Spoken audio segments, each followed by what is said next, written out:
एक बुढ़िया माई थी, मिट्टी के गणेश की पूजा करती थी। रोज बनाए रोज गल जाए। एक सेठ का मकान बन रहा था। वो बोली पत्थर का गणेश बना दो। मिस्त्री बोले जितने में तेरा पत्थर का गणेश घड़ेंगे उतने में अपनी दीवार ना चिन लेंगे। वो बोली राम करे तुम्हारी दीवार टेढ़ी हो जाए। अब उनकी दीवार टेढ़ी हो गई। वो चिने और ढह जाए, चिने और ढह जाए। इस तरह करते करते शाम हो गई। शाम को सेठ आया। उसने कहा आज कुछ भी नहीं किया। वो कहने लगे एक बुढ़िया आई थी और कह रही थी मेरा पत्थर का गणेश घड़ दो। हमने नहीं घड़ा तो उसने कहा तुम्हारी दीवार टेढ़ी हो जाए। तब से दीवार सीधी नहीं बन रही, बनाते हैं और ढह जाती है। सेठ ने बुढ़िया को बुलाया और सेठ ने कहा हम तेरा सोने का गणेश गढ़कर देंगे, हमारी दीवार सीधी कर दो। सेठ ने बुढ़िया को सोने का गणेश गढ़ा कर दिया। सेठ की दीवार सीधी हो गई। जैसे सेठ की दीवार सीधी की वैसी सबकी करना, कहते की सुनते की हुंकारा भरते की। बोलो विनायक जी महाराज की जय हो। एक साहूकार और एक साहूकारनी थे। वह धर्म पुण्य को नहीं मानते थे। इसके कारण उनके कोई बच्चा नहीं था। एक दिन साहूकारनी पड़ोसन के घर गई। उस दिन सकट चौथ थी। वहाँ पड़ोसन सकट चौथ की पूजा करके कहानी सुना रही थी। साहूकारनी ने पड़ोसन से पूछा तुम क्या कर रही हो? तब पड़ोसन बोली कि आज चौथ का व्रत है इसीलिए कहानी सुना रही हूँ। तब साहूकारनी बोली चौथ के व्रत करने से क्या होता है? तब पड़ोसन बोली इसे करने से अन्न धन सुहाग पुत्र सब कुछ मिलता है। तब साहूकारनी ने कहा यदि मेरा गर्भ रह जाए तो मैं 1.25 सेर का तिलकुटा करूँगी और चौथ का व्रत करूँगी। श्री गणेश भगवान की कृपा से साहूकारनी गर्भ रह गया तो वह बोली कि मेरे लड़का हो जाए तो मैं 2.5 सेर का तिलकुटा करूँगी। कुछ दिन बाद उसके लड़का हो गया तो वह बोली कि हे चौथ भगवान मेरे बेटे का विवाह हो जाए तो 5.25 सेर का तिलकुटा करूँगी।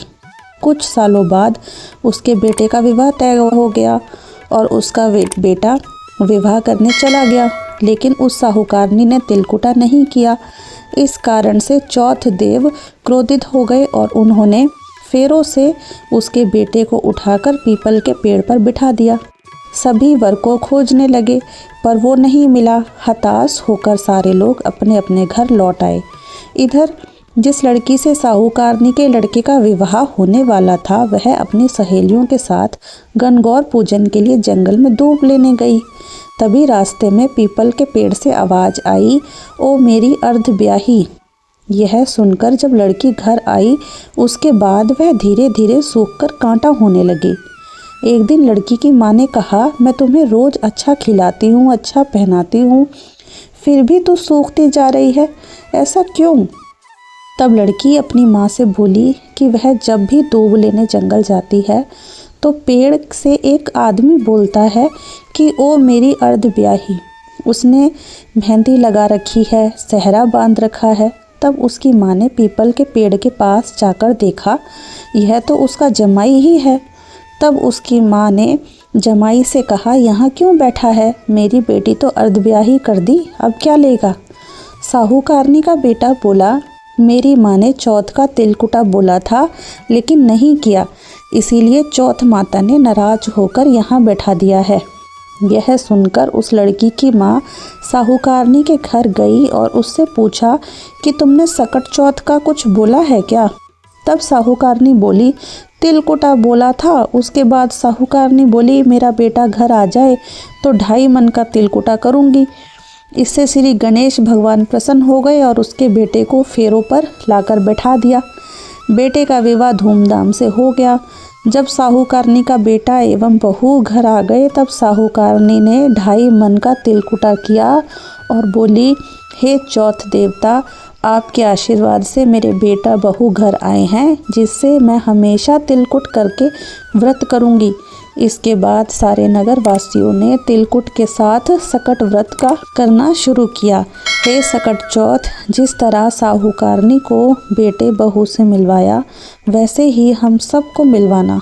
इस कथा को कहने वाले को, सुनने वाले को और हुंकारा भरने वाले को। बोलो सकट चौथ की जय। लपसी और तपसी की कथा। एक लपसी था, एक तपसी था। तपसी हमेशा भगवान की तपस्या में लीन रहता था। लपसी रोजाना सवा सेर की लापसी बनाकर भगवान को भोग लगाकर जीम लेता था। एक दिन दोनों लड़ने लगे। तपसी बोला, मैं रोज भगवान की तपस्या करता हूँ, इसीलिए मैं बड़ा हूँ। लपसी बोला, मैं रोज भगवान को सवा सेर की लापसी का भोग लगाता हूँ, इसीलिए मैं बड़ा हूँ। नारद जी वहाँ से गुजर रहे थे। दोनों को लड़ता देखकर उनसे पूछा कि तुम दोनों क्यों लड़ रहे हो। तपसी ने खुद के बड़े होने का कारण बताया और लपसी ने अपना कारण बताया। नारद जी बोले, तुम्हारा फैसला मैं कर दूंगा। दूसरे दिन लपसी और तपसी नहाकर अपनी रोज़ की भक्ति करने आए तो नारद जी ने छुपकर वहाँ 1.25 करोड़ की एक एक अंगूठी उन दोनों के आगे रख दी। लपसी की नज़र जब अंगूठी पर पड़ी तो उसने चुपचाप अंगूठी उठाकर अपने नीचे दबा ली। लपसी की नज़र अंगूठी पर पड़ी लेकिन उसने ध्यान नहीं दिया और भगवान को भोग लगाकर लापसी खाने लगा।